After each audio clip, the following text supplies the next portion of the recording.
Earth as a singular planet. In fact, it is anything but. For this is a story not of a universe, but a multiverse, where universes and planets, such as Earth, were replicated and mirrored across a vibrating, infinite plane. Some barely different from the next. Others drastically so. This is DC On Screen. Every week, Dave and Jason talk about the multiverse of DC properties on film and television. But be warned, if it's been officially released, you can expect they'll spoil it. Welcome into DC On Screen episode 464. I'm your host, David C. Robertson. This is my co-host, Jason Goss. Hello. This is our weekly news opinion show where we talk about the news and what our opinions of it are. What the hell am I doing? I don't know. I think you got all the information across. It just wasn't with your usual charm. I have charm?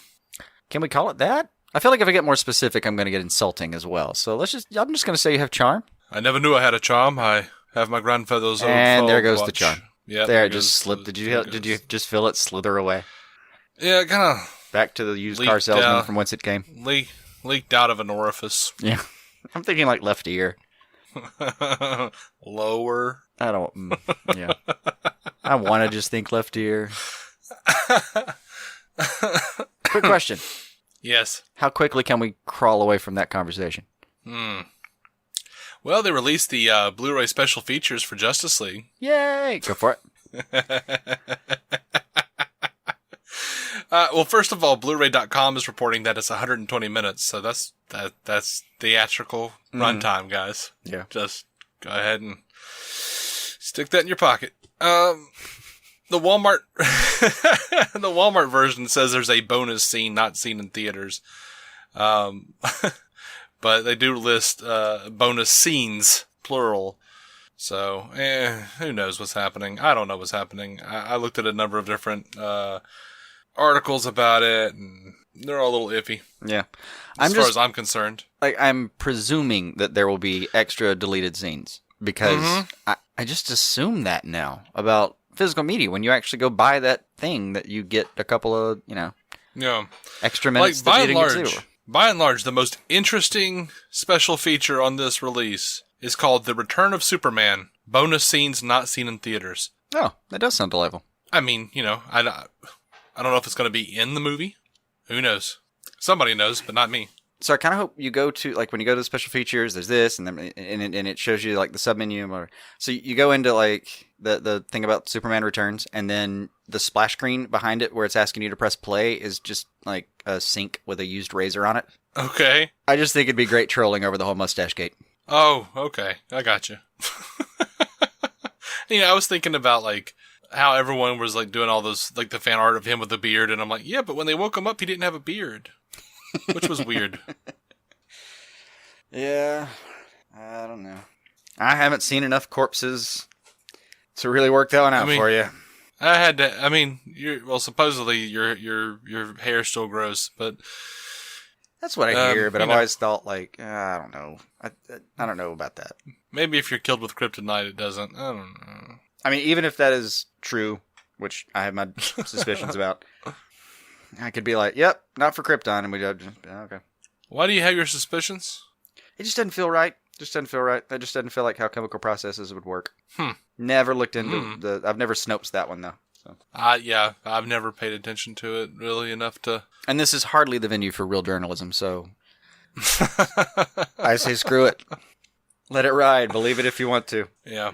Alright, so there are a number of special features: Road to Justice, journey alongside DC Comics creators as they explore over 50 years of the Justice League, blah, blah, blah.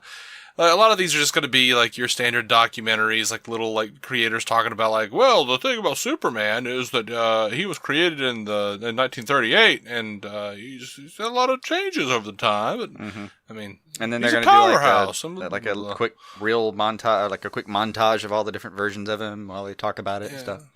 They're going to do that. They're going to do that with the Justice League. They're going to show, like, do that little sprawling, little panning shot of the first Justice League comic where they're fighting Starro, and, they'll do that kind of thing. Yeah. It's been on a million of these type of things. Yeah. Heart of Justice, discover the heart, soul, and mind of the Justice League as the cast and filmmakers share their admiration for DC's iconic trinity. Technology of the Justice League. Interface with the Justice League database. I always hate those. Oh, which one's that one? Where, like, you know, they'll probably, like, I don't have some sort of, like, oh, you're interacting with a thing that looks like Bruce Wayne's computer. Oh, and it's going to be like dossiers and crap. Yeah, I would imagine. Yeah. Like, oh, here's some of the technology that you have. Open the file to read about it. Yeah. Things I just never do on Blu-rays. Right. Or DVDs. Right. Join Ray Fisher on a personal tour to meet the newest members of the Justice League, Aquaman and the Flash and Cyborg. I have no interest in this. No. A lot of them are going to be very boring. It's just the way it is, these things. You don't open like a special features pack and it's like, look at this surveillance cam footage of Zack Snyder punching a Warner Brothers executive. Yeah. Like that I would buy. Yeah. Oh, I love this. Steppenwolf the Conqueror. Join actor Ciarán Hinds as the filmmakers as they reveal the story behind man's ancient enemy and the Justice League's greatest challenge. You can already hear people right now going like, couldn't you maybe have considered exploring that during the movie? Yeah.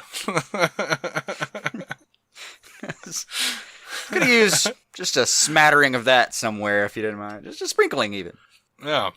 Because, you know, like, Hines was talking about, like, oh, he's enslaved to Darkseid, and he runs around conquering the world, trying to earn his freedom. And I was like, oh, that's a cool take on Steppenwolf. Then I go see the movie, I'm like, that wasn't anywhere in there. Mm-mm. No, and I knew this was going to be a problem. I knew it was, but before it ever happened. But, like, villains are so rarely good that when I hear who they've made the villain of a movie, like when I heard it was going to be Steppenwolf, I thought, oh, damn it. Because I already don't care about a lot of the new gods. It's just well established. They just don't fancy them. I know there's some play to them, but whatever. I don't care that much. And we've had this argument before. Yeah. Hey. And the thing is, like, as soon as that happened, I was like, well, here's what's going to end up happening. It's going to be a poorly fleshed out villain, and I'm going to be like, I don't see what you're talking about, because really, I never did care and I wasn't paying attention. Uh-huh. I had no hope to shatter. I already am like the anti-life equation victim. Oh, mother. Right. Mother. Mother. Yeah. Anyway, that was so weird. Yeah. It was, again, strange days. We got Revisiting the Amazons. Take a closer look at the filmmaking process behind Justice League's most visually exciting and action-packed sequences. I'd be okay with that. Yeah. That seems pretty cool. Yeah. That's the same thing with Wonder Woman's Rescue. Yeah, it looks cool. Mm-hmm. Heroes Park. Same thing. They literally gave us the same description.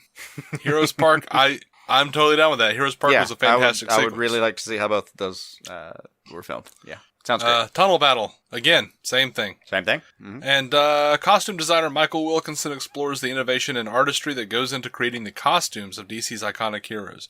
That seems okay. I'll probably never watch that. I mean, that one you're like 20 times more likely to watch ever than one that's like, see how we designed the Batmobile. And you're like, oh, don't care at all. About the fact that was an F1 chassis that you wrote down. Yeah. Yeah, they're like, oh, let's get into some of the technological aspects of how we built this car, and all I hear in my head is dun dun dun dun dun dun dun dun dun dun yeah. dun dun dun. Yeah, yeah. I know. And it's the same thing with the costume design. I think it's like, look at this quote we put into this costume. All right. Yeah, I enjoy it more when it's weird stuff that they don't actually admit to. Like, I learned recently that, have you heard the name Jon Snow from Game of Thrones, at least? Yeah. I've seen pictures of him over and over again. And he's got this big ruffled coat. I mean, I've the only time I've ever actually seen him that I recall is there was a battle scene that I heard so much about. Every now and then I'll hear so much about a scene in Game of Thrones that I'll just go, like, watch it because I'm never going to watch this thing. And then this is one where I'm like, oh, okay, cool. So he's a good fighter. That's all I know now. But he's always had this big old fluffy coat on. And recently found out that that's an IKEA rug. Uh-huh. See, but that's the kind of stuff I want to hear about on the special features. Okay. Like, oh, we used this designer and blah, blah, blah, blah, blah. I don't care about any of that. I don't know about that's not my world. I don't know. What did you get from IKEA that made it onto this suit? That's all I need. Yeah. I want the thing where they're like, explaining the bit where Henry Cavill went to go get a bagel and they couldn't find him for a minute, so they had Hugo Weaving step in for him. There was no schmear, so we lost it for half an afternoon. All right, so the Justice League Blu-ray box, apparently, they've changed the coloring of the costumes to be a little more bright and poppy, or, completely recolored, honestly. It really is. It looks it's just ridiculous. like a different thing entirely. So that's a thing. Fine. Coloring really wasn't the issue this time for me, so I'm good. But more color? Sure. Sounds great. I mean, it's not going to be on the movie. It's just going to be on the cover. Yeah. They're not spending that money. I know. There's so many people, hoping that it was. I don't know. I'm still, I guess, good luck. Good luck. Yeah, I'm not. Because what I saw was gaudy. Oh. This is why even stuff like, well, who did you ship that out to? Okay, well, who was in charge of just pulling this frame from the thing? Oh, well, just the intern, Fred. All right, well, Fred fucked up hard. Because here's what happens now. What? It's like, here's all the clickbait articles about how they've changed the movie, and this is part of the Snyder Cut that didn't get released, and all that stuff. It was like, oh, okay. Yeah. Fred, did you learn your lesson? All right, over to Shazam. Asher Angel, who's playing Billy Batson, posted a story on Instagram. It is a picture of a table read. He's sitting right next to Zachary Levi. Looks great. They look very much alike. I'm so excited about this. Way more excited than I ever thought I would be about a Shazam movie. No, it snuck up on me. How's Zach looking? Is he getting swole? Oh, he's swell. He's swole? Oh, good for him. He's swell. Chuck done moved up. Yeah, he did. So David Sandberg posted on a Reddit thread. The Reddit thread was, is it safe to say Shazam will probably be DCEU's first comedic movie? David Sandberg responded, I think it's very funny, but the humor comes more from the situations rather than quippy one-liners. For people who read too much into things, that's not intended as a dig at Marvel, or anyone else in particular. Quippy one-liners can be great. The important thing for me is to mix the funny with the threat, the serious, and to also have dramatic moments. All funny, all the time, takes the weight out of it. Yeah, and yet he said all that, and yet I ran across an article whose headline was like, no quippy one-liners in Shazam! And you could tell it was like, you could tell it's exactly what he just said. Wasn't happening. Yeah. Now, the internet kind of blew up a little bit over some Shazam character descriptions that hashtag show recently, quote-unquote, uncovered. And it was saying that, Sivana is, it was describing Sivana as an evil sorcerer who regenerates from death with world domination on his mind. And they also bring in, Beauty of Sivana, his daughter, Magnifica Sivana, his son, and hinted at a cameo that was probably going to be Black Adam. Sandberg tweeted, those character breakdowns are bullshit. Fantastic. Sivana is definitely not a reanimated sorcerer. And someone alerted that hashtag show to it, and they said, we'll see, our breakdowns haven't been wrong yet. And David Sandberg replied, well, there's a first time for everything. Sincerely, the director of the film in question.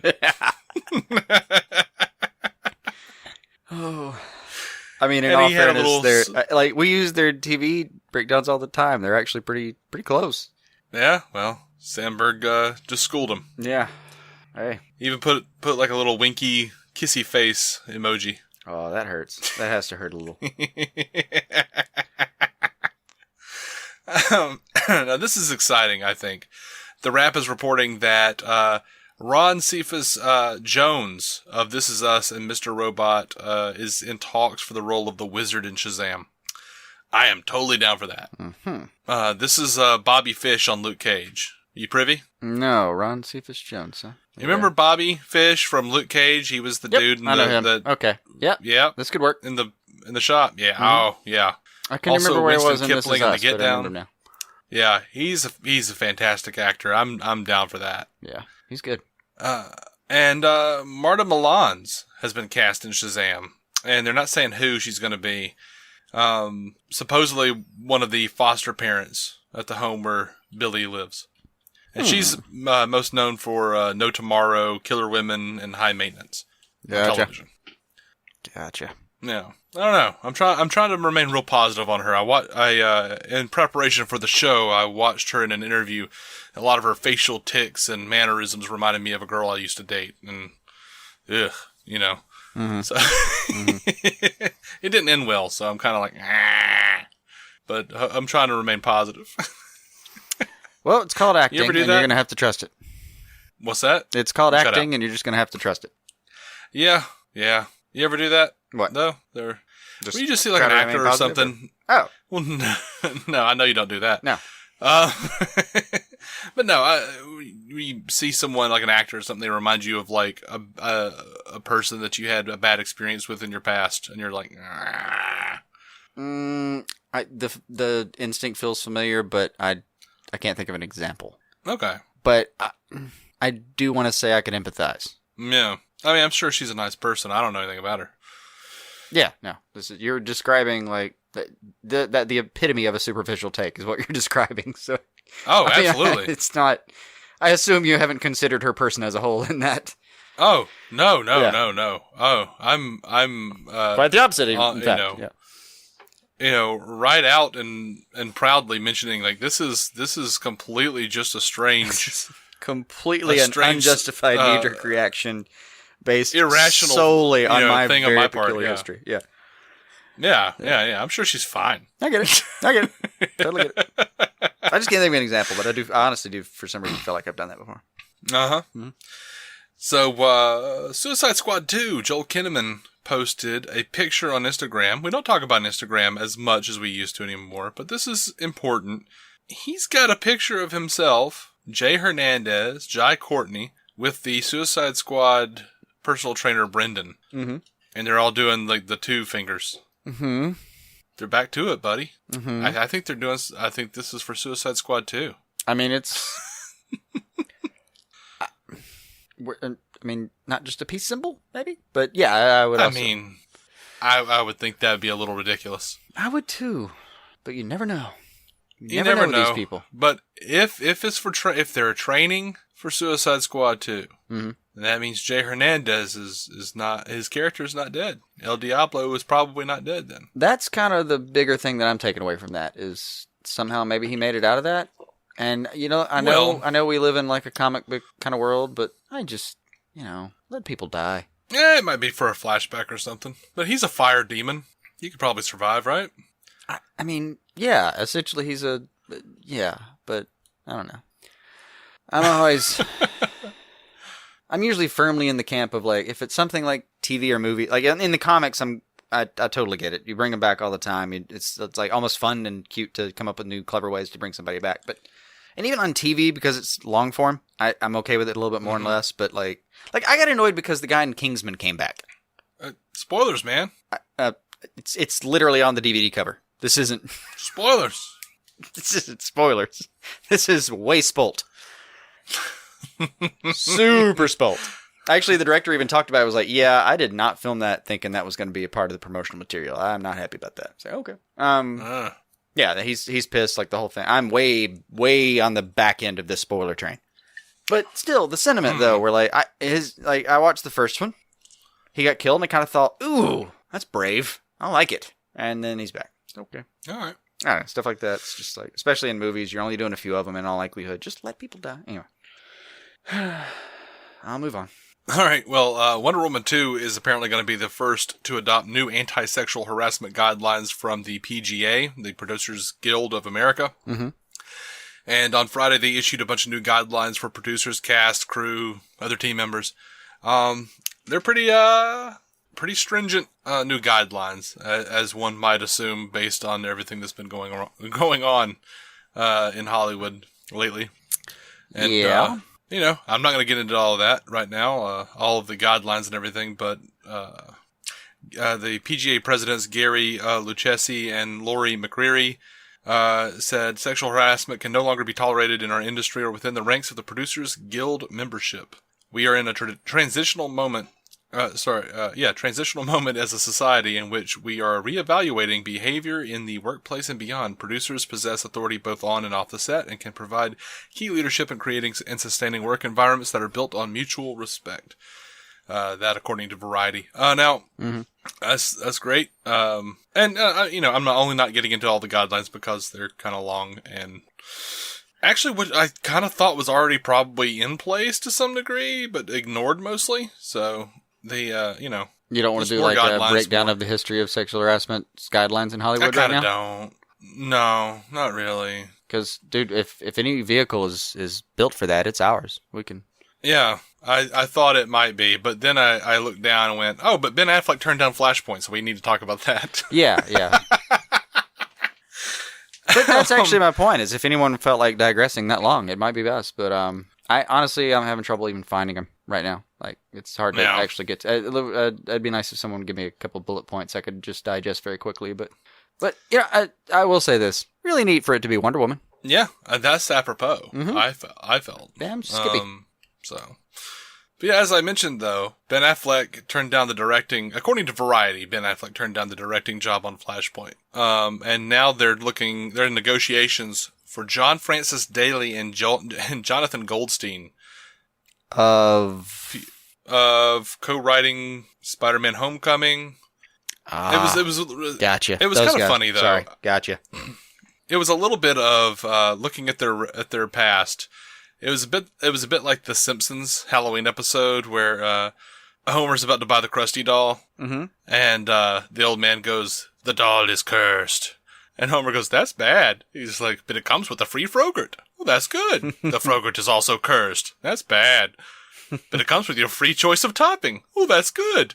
"The toppings contain potassium benzoate." "That's bad." Actually, he didn't know what that one meant, but he was like, that's bad. Oh. So they co-wrote Spider-Man: Homecoming.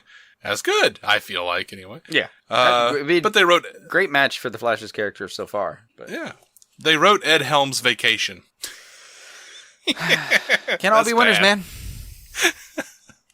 Can't all be winners. But they wrote both Horrible Bosses. That's good. Wait, but they wrote The Incredible Burt one or Wonderstone. two? Or both? Both. Oh, see, Horrible Bosses 1 wasn't really that bad. 2. I laughed my ass off in both. 2 was maybe there shouldn't have been a 2, but... I loved both of them. And Chris Pine was amazing in Horrible Bosses too. I'm sorry, man. I like both. You do you, Dave. I will do me. I support it. But The Incredible Burt Wonderstone was pretty bad. Never heard of that one. Steve Carell. Yeah. Okay, so they work with talent. Oh yeah, I mean, I think they're definitely qualified for this job. Yeah, I never remember names of people like producers or directors until I have to actually go IMDb and I'm like, oh yeah, okay, that guy's gotcha, gotcha. But I see why they're being considered. Seems like a great fit. I get it. I'm down. I would just be happy if anyone was attached at this point. Is it okay if I'm just happy if anyone's attached? Until they're not, sure. Yeah, exactly. Like, I don't know what they're attaching these people with, but I want to say, like, 10-year-old Velcro. I want some crazy glue involved next time, man. A little bit of Craggle? A little bit of Craggle. All right. So this isn't actually news. I just thought it's kind of fun. Something fun to think about. Someone asked Paul Thomas Anderson, if you had to make a kids movie for your own children, which cartoon would you adapt? And he said Teen Titans. And yeah, I would love to see a Paul Thomas Anderson Teen Titans movie. I'll bet you would. I don't think you like Paul Thomas Anderson. Not a huge fan, no. He's done a bunch of Radiohead videos, and I love all of his Fiona Apple videos. Of course, they used to date, so I'm already in awe of the man. So you're already he directed Paper Bag, Hot Knife, Fast You Can, Limp, Across the Universe, like her little cover of, oh my gosh, it's such a fantastic video. Yeah. He did the movie adaptation of Inherent Vice, the adaptation of the Thomas Pynchon novel. He did The Master with Philip Seymour Hoffman, which is weird. It's a weird movie. They're all weird movies, but oh my gosh, like I liked The Master. I loved Punch Drunk Love. You hated There Will Be Blood, though, didn't you? So badly. I mean, I had no love for that movie. Yeah. And he did Boogie Nights, of course. I would totally sit down and watch a Teen Titans directed by Paul Thomas Anderson. Absolutely. But knowing WB, they'd probably hire Paul W.S. Anderson. Go crazy, man. Just go crazy on all that. I am good. All right, so Screen Rant was talking to Doug Liman, who, was going to be doing Justice League Dark and then left the project. Mm-hmm. And, okay, so here's the thing. They asked him, and I'm going to give you a heavily truncated version of this.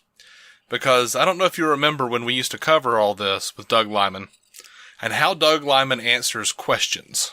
Okay. I like how you're framing this here. At least. Yeah, he did the same thing here that he did all those times before. So here's my heavily truncated version. Mm-hmm. I would be open to it if the right piece of material comes along. Now, what really happened was he said, I would be open to it, and then insert huge, sprawling, meandering paragraph about the artistic and commercial value of his current TV series, Impulse, if the right piece of material comes along. like disconnected thoughts and like 15, 16 lines, like a huge paragraph of just utter bullshit that's nothing to do with Justice League Dark. And then be like, yeah, I'd be open to the DC world if the right piece of material comes along. Right. So, I'm not even going to attempt to read it, because it's like, there's no need for that. Not. There's no, I appreciate being spared. Anyway, over to the DC TV section. The Gotham cast is still teasing Long Halloween. It's been brought up by McKenzie, and now Monahan is teasing the influence of Long Halloween on Gotham. He posted a panel from the book which features Grundy, Hatter, Joker, Penguin, Ivy, Scarecrow, and Catwoman, with a caption that reads, "It's not Halloween, so why am I posting this? #subtle." Mm-hmm. So yeah, there's that. Yeah, still teases for now. Over to Supergirl. According to Omega Underground, another one of those pesky little Vimeo videos temporarily showed what appears to be an actress named Sarah Caballos auditioning for the role of Lois Lane. Caballos? Yeah, I actually know that one. Okay. Yeah. There's finally a name I feel qualified to say and be pretty sure about. Oh, all right. Well, that's good. We had to have one. But, yeah. I'm going to be wrong about that now. Yeah, it's going to be awesome. Yeah. Apparently. Oh, no. I'm bracing for it now. Yeah, we're going to start a new segment on the show called F Your Hubris. What are you talking about? That's why we have a commentary section. And then we read that commentary where we get stuff wrong. We do. Yeah. But apparently during the video she describes her relationship to Superman and her first meeting with Supergirl. So, all right. I did see that headline at some point earlier this week and went, all right. I think she's already been name dropped, right? So yeah, she has. I mean, it's not a problem. Yeah. Yeah. The new promo for Supergirl gives us a glimpse at a more comics accurate costume for Mon-el. If you want to check that out, I'm more pleased. That's cape and all. Let's put it that way. Yeah, I was happy for you when I saw that costume. Oh, Dave's gonna be happy about it. Yeah. I went, Das Cape. Mm-hmm. That was a weird noise I made. I'm not sure. Somewhere in there. I'm not sure what was going to go on with that. But I still support you as an individual. You're fine. Thank you, man. I won't, say start a petition, for instance, to have you removed from the podcast. But even though they're just too damn easy to start these days, that's a whole different conversation. Yeah. If you'd like to start a petition to have me removed from the podcast, let us know about it. Yeah. And we'll promote it on the show. Right. Sherman Smith over on DC On Screen podcast on Facebook says, I'm liking Ralph Dibny on The Flash, but they got to get Cisco to come up with a better costume. Well, guess what, man?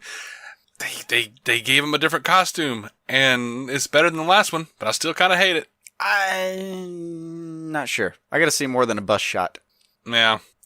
It sort of looks like, it reminds me of the Firestorm costume. Yeah, with that. The first Firestorm costume. Well, it actually, costume. see, that for the same, it also reminded me of like Mon-el's previous, I guess, or current, whatever you want to call it. Because it's got that collar kind of lateral thing with the button on the side kind of situation. Yeah, it does. It does. Seems very popular in the CW right now. Yeah. Well, we got our first look at Goldberg of WWE fame. and Elongated Man in his superhero costume. So, you know. That's all out there. That's there. It's also airing like this week. It's okay. Or next week. Something like that. So Randy over on Twitter has told us, this is at Randy SF45 if you want to go follow Randy, because salt of the earth, great guy, says, make a good show and people will watch. And guess what? The numbers are in for Black Lightning. Things are looking quite good. The episode pulled in 2.31 million viewers and a 0.8 rating among adults age 18 to 49. It was also the highest rated CW premiere since Legends appeared in 2016. Even a rerun of the episode airing on Friday night brought in just under 1 million viewers.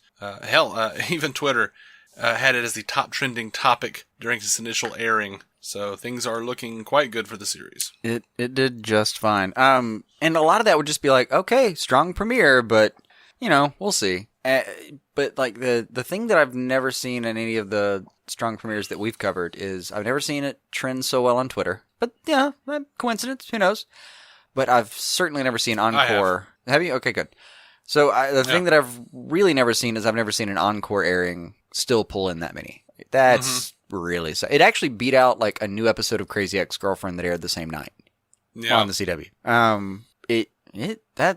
That looks good.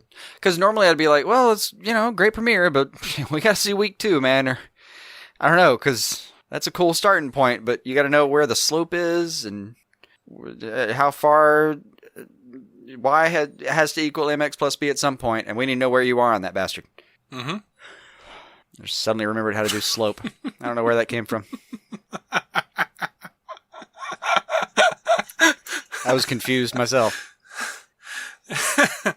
All right, so talking about where this season of Black Lightning is heading, showrunner Salim Akil said, we are introducing a new drug into the community called green light in later episodes. Kind of like Vertigo. Mm-hmm. It will be the crux of the season in terms of how drugs enter a community, how a community is exploited, and Black Lightning sort of walking himself up the food chain of discovering where it comes from and who put it there. I'm down. Yep. I mean, you can't like do a show like Black Lightning is doing without bringing in drugs. Honestly, I want to make a joke about how Vertigo, and we've done this before in CW, but no, we haven't.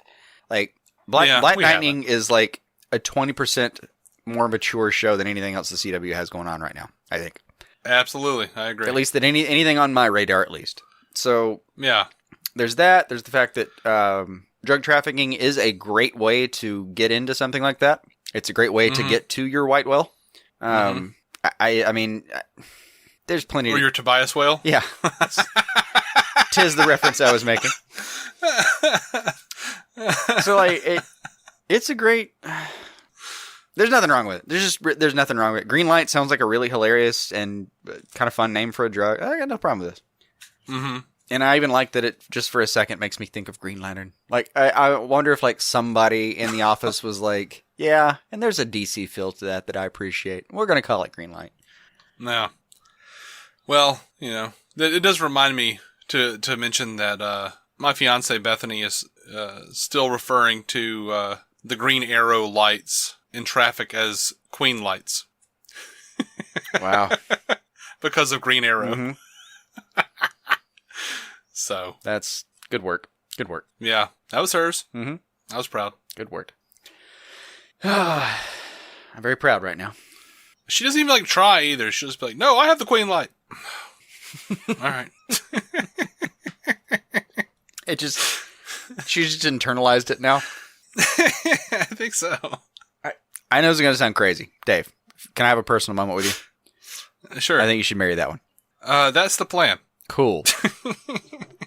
Maybe I forgot something huge that's coming up in your life. I won't rule that out. But I just thought I'd throw that out there. Yeah. 1 month, 2 days, buddy. Cool. Is that why I'm getting my suit dry cleaned right now? Because I knew there had to be a reason. That's why I'm buying a suit. You know the funniest part? Like, the suit that I'm getting dry cleaned? Mm-hmm. That's the one I bought for my wedding. Oh, wow. I just wear it now. I don't have a lot of suits. Yeah. I have but the one. So hopefully there's not like a color scheme to your wedding, because I'm not going to fit it unless it happens to be like navy blue. It's actually like blue and white. So fantastic. Yeah, I'm going to be great. Yeah. But it's really only for like the, you know, families and stuff that we're really, really concerned about. Anyway. Mm-hmm. So I can wear a t-shirt. No. But I mean, I'm not going to kick you out if you do. No, damn you. I have enough on my plate. Behave, Jason. God damn it.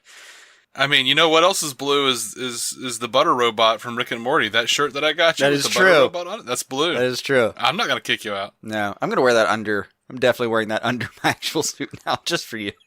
That's the undershirt that will be accompanying me to your wedding. Hey, you show up in that shirt on the outside. Anybody looks at me, I'm going, Jason, do him. Nah, I'm going to refrain from causing trouble. Believe you me, you will have enough on your plate. It is like it's the day that it doesn't matter how much you prepare for it, it's still going to be a pain in the ass. What a kind sentiment. I know. I prefer truth. I think kindness. I prefer justice. I think truth in this place is kindness. Like, let me tell you the truth about it, so you're braced and ready for it. Something that day is going to kick your ass that you didn't see coming. Just be prepared. All right. I feel like you're so excited now. I feel like that about every day, though. You know. Okay, So. see, that's fair. Okay, cool. And just in that way, yeah. Just now you know for sure on that day what general vicinity it might be coming from. So that's good. I mean, I already know I have to wake up early on that day. So that's already kind of a down. Yeah. Yeah. So what else you got, Day? I already got up on the wrong side of the clock. What else do you want from me? All right. Over to Legends of Tomorrow. It's enough bat wieners for now. Okay. Legends of Tomorrow. This is fun. According to Dominic Purcell, Citizen Cold and Constantine are going to be getting a little bit flirty when Legends comes back. Purcell says, well, Trenchcoat has just arrived, and I've only had one scene with him, and that was last week. He was hitting on Wentworth's character. Isn't Constantine bisexual? And it was all too much for Rory, so he just kind of walked out. Yeah, that is probably going to be amusing. He said, Rory watching Citizen Cold and Trenchcoat flirt with one another was too much for Rory, so he just got out of there. That's what I remember doing. It's all too much. Too much information, which makes it really funny. The scene is hysterical. We were all just on the floor laughing, so it's all done in good fun. Except for the hysterical. I'll be the judge of that, Mick. That's right. Otherwise, it did sound like a funny scene. It did. Yeah. You know what I'm excited about, though? Constantine? Well, sure. Mm-hmm. But also this. Wally West is going to be on Legends, and they've made Kenyon Lonsdale a series regular. Mm-hmm. Let me give you the can I retranslate that headline? Sure. This is from the CW. We finally found a place we can afford to put him for a while. Yeah.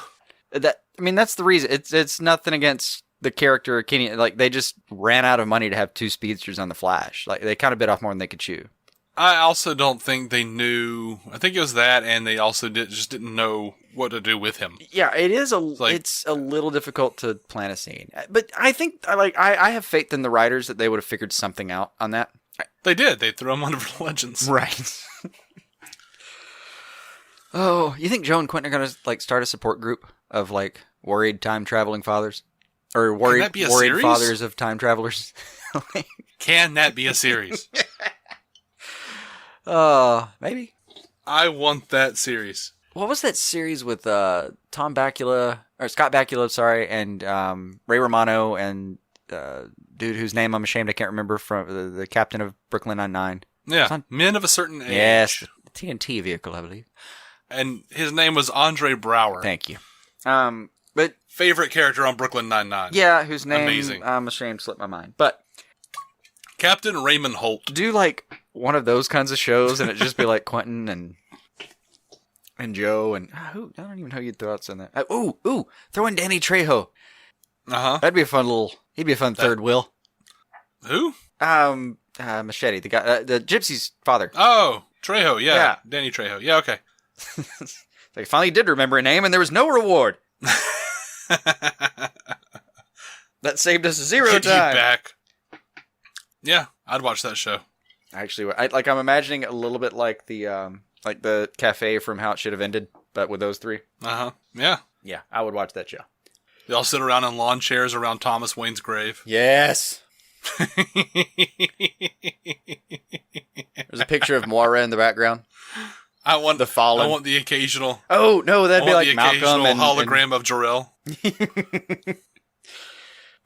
Sorry, what were you saying? I don't know. I'm thinking there's a list of the fallen, and it's like Moira and Merlin. Yeah. Fathers who didn't make it. That's good. Damn it. And man. I guess Robert. I mean, Yeah. Henry Allen. God, how could I forget him? Hal. Quickly. That's Hal. And every once in a while they're like, yeah, it's really crazy how much you look like Jay Garrick. Yeah, I know. It's messed up. Every now and then they tell me I look like Barry. Like Barry, like Barry, your son? No. I feel like they're talking about somebody else. Like Barry, you when you were your son? Yeah. Yeah. Like me from maybe 30 years ago. Anyway, I never thought about it. Yeah. They occasionally just look over to Robert Queen, who's like sitting in the corner with a gunshot to his head. Nice. Just flies gathering. That's awful. That's bad. Oh my gosh. Yeah, you did manage to take a perfectly good pitch, which was, I'm sure, a terrible pitch, but a cogent one, and turn it into a Family Guy callback. Yeah, I feel like legitimately that should be a series, but like a mini series. Hey, look, next CW Seed adventure. Yeah, Let's turn that toward Blue Ribbon Productions or whatever they call themselves, and let them go. Yeah. No. I don't want it to be animated. It should be like how Agents of S.H.I.E.L.D. did the little Slingshot miniseries for online. Yeah, I got you. It should just be that. Yeah. Fair enough. Should be like Quentin getting annoyed that they keep offering him a drink. Right. Like, you stupid sons of bitches, you know what you're doing. Right. You're like, heh. There's like a running joke where Breacher just kind of constantly has to ask, like, what were you talking about? Because he constantly literally comes in and out of the conversation by like several dimensions. Like, he'll just leave because he gets bored mid-sentence and come back later and be like, what are we talking about? And I'm like, dude, come on, man. Just hang in there. Hang in there. We're tired of having to recap you every 2.5 minutes. Yeah. All right. So over to Teen Titans or Titans or whatever. It's weird. You wrote in here as the title "New Titans casting," and I was like, "New Titans?" Yeah, because that was the name of the comic when they came back. Yeah, anyway, gotcha. Castle star Seamus Dever has been added to the cast of Titans. No word on his role yet. I don't know this guy. I never watched Castle really. I watched a couple seasons because Nathan Fillion is really just that charming. Are you aware of this guy? Yes. Is he good? Yeah, he was one of the in-house detectives. Okay. I got nothing for or against it, man. I mean, perfectly serviceable actor. Cool. They did.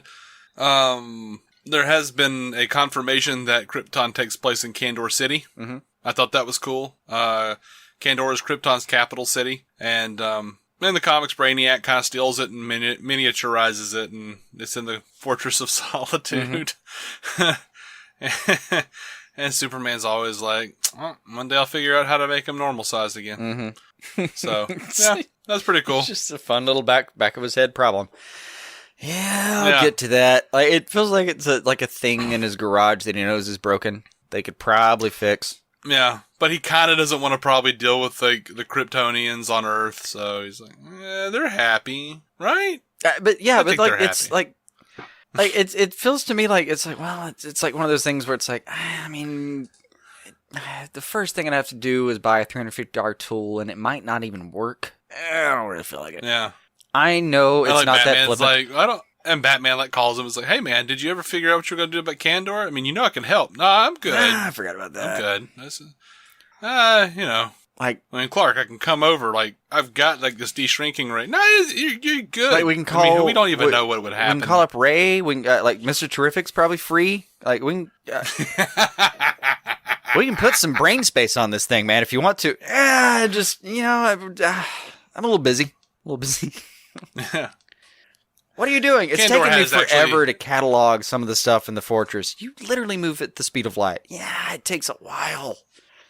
I like to do it analog, you know? Kandor has totally been like brought back several times in different scenarios throughout the ages, and it never turns out well. Yeah. So it's still nice to have like a little landscape though, where every now and then you can shrink people into it, and then play with that for a little while. Yeah. Like, oh, what are all these like red splotches on the inside of the Kandor dome? Oh, things are going badly. Yeah. This isn't working out. Maybe we shouldn't keep a set of people isolated completely in perpetuity. Well, Clark, we could just bring him back. No, we'll just freeze him. Mm-hmm. We'll freeze him this time. Mm-hmm. That's what we'll do. I just made that up. I don't know. Anyway. Anyway. Why don't you just put the whole world in a bottle, Superman? I was going to do that to you earlier, and I left it alone. But isn't that both of our number one thing we'd love to see done kind of thing? Oh, I don't know about number one, but it's pretty close. Top 3 minimally, right? Yeah. I mean, well, I don't know about top 3 either, but really, probably top 5. Because we discussed this before, and it came up on your top 3. Probably on my top 5. I don't know, man. Things change. I don't know. People grow. Damn it. People grow. People change. People forget how good a thing was. Don't stymie my evolution. Mm-hmm. Okay. Because you can't move past things. Just because you can't change. Don't belittle my constancy either. You stagnant bastard. Right. Sorry. I don't know what's come over me, Jason. The ignorance helps. It helps me stay in one place. It's really very safe. It's very comforting. Mm. Your top 3 rankings being your little security blanket throughout life. Yep. They may never change. Right. But no, I would like to see Superman Red Sun. Absolutely. I'm excited because, they on we don't really I'm not getting into it terribly, but one of the things for Suicide Squad Hell to Pay is like a preview of like the death and life of Superman. Mm-hmm. And I actually do want to see that done well in animation, but I also know the next project is probably going to be Red Sun, like the next big project. So I don't know, like it just feels like it's getting closer every like new announcement of any kind of animated thing. Mm-hmm. Like Death and Life of Superman proper is probably on my top 10, but Superman Red Sun is probably on my top 5. You know what I mean? Yeah, I'm just going to round that up to thing you'd like to see the most in life, if that's okay with you. In life? Probably not. I just said I was going to round it up, and I just perfunctorily asked if it was okay with you. It wasn't about you. I'm just... Oh, okay. Yeah, this is for me. You're going to have to deal with it. All right. Fair enough. All right. I think I'm going to call it, man. Oh, are we done? I think we're done. Yeah. The things. All the things. Okay, cool. All the things. That's all the things I felt like talking about. Yeah, that's all we found, to be honest. There's not a lot out there. Yeah. There's some actors talking about how they feel about things. That's out there. Yeah, they've always... Well, I mean, that's what they got to do. Yeah. That's their stock in trade, man. Oh, yeah. They've got to feel things to emote on screen for us. Uh-huh. I get it. I just get a little bored by it. Like, what feel do you like think they're I'd going like to do to with their see character? Felicity take up hand gliding. I don't care. Yeah. Do you think they're going to have a romantic love interest for your character? Oh, I really think that'd be a great idea. Oh, I don't care. Are you in the writer's room? No, not ever. No, actually, where is the writer's room? Okay, yeah, I don't care about your pitch for the thing that they're not going to listen to at all. Well, I've seen the writers come from that direction, but I have to pass the craft.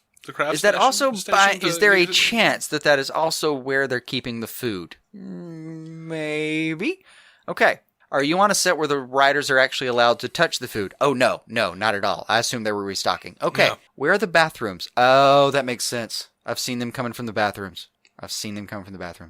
Gotcha. So you have seen the writers? Yes, of course I've seen the writers. I talked to one. Well, I almost did, but Steven said something funny, and we got into a conversation. Then we had to be back on set. So. Also, how could you tell they were writers? I don't know. The writers look a lot like the interns. Okay, thanks. Thank you. I think they make about the same. Probably. Yeah. How do you know that he was a writer? Well, he came out of the bathroom, he was crying, and he came out of the bathroom, he was crying, he was holding a chunk of his own hair. Well, that's a writer. That's a writer. Wait, did you say a chunk? Oh, no, that's not a writer. That's an intern. 2 chunks is writer. 2 chunks. Oh, okay. It needs to be the therapist from Animaniacs. Got to be 2 at the same time. I thought if it was an intern, they'd be coming out of the bathroom with cocaine? The producer's coffee. Oh, no, okay. Yeah, coffee. Because he just pissed in it. Right. He or she, don't want to be sexist here. That's just flavored. They call it natural. Yeah. They're just hoping they can piss out a little bit of creative producers to understand. Oh, no, that's a hate-filled transaction, my friend. That's all that is. There is nothing not passive-aggressive and hateful about that. Like, you're describing some, I'm just going to lop off passive. Yeah. Just take that and toss it in the trash can. Well, it's passive in the sense you don't, cop to it. It's not like you walk up to somebody and are like, hi, here's your urine-filled latte. Yeah. What can you tell me about this latte? It's sterile. Perfectly sterile. Like, whenever anyone talks about piss, I think of that bit from Home Movies where Coach McGurk just holds up that jar of his own urine with those little, like, parasite things in it. He goes, what about this? This ain't good.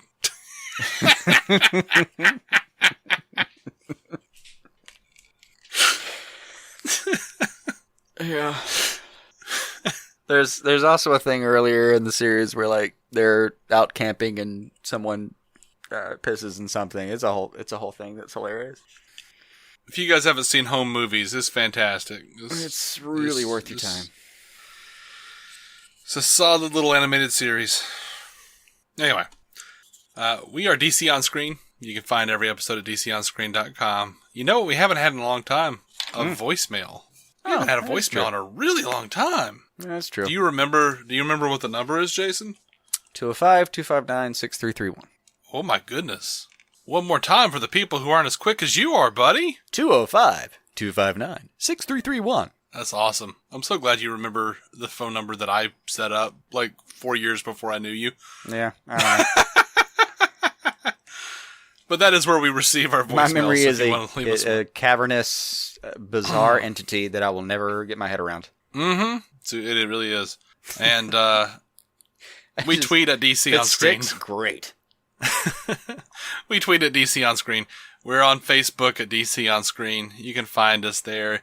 If you would like to, it would really help us out. You can leave a review, 5-star, 4-star, something positive on the iTunes or our iTunes store account. Or you know what? I actually did a little testing, and the reviews on the Facebook pages actually do show up in a Google search. Like, I looked up DC On Screen, I looked through, and the Facebook page was one of the first things that popped up. And they actually show how many ratings we have and what the average star rating is. So that would probably be a huge help too. Yeah. Anyway. That sounds like some conspiracy stuff, but okay, yeah. It does? Because it just sounds like the way of the world, man. Everything is like social media, man. Everything's connected. As long as it's social media. As long as it's not a TV version of a Marvel Universe property. Mm-hmm. Screw your Inhumans petition. Never gonna work. All right. We love you guys. Keep some DC on your screen. Our opening narration was from Dan Jurgens' The History of the DC Universe, Part 3 of 10, as featured in DC 52, Week 4. It was performed by me, David C. Robertson. Intro music by Jason Goss and Michael Shackelford. Michael's band, Future Elevators, could be found on Spotify or future-elevators.com. Our introduction was performed by Effie Oppelders of the fantastic podcast Stealing the Remote, which lives on SoundCloud. It can also be found on iTunes and Stitcher. We are proudly in partnership with TV Time, the TV show calendar and social media site that lets you keep track of what you're watching, what your friends are watching, and where you all left off. DC On Screen is a maladjusted production. Visit maladjusted.tv for more from me and Jason, including sketch comedy, an improvised web series, vlogs, parodies, and more. Are you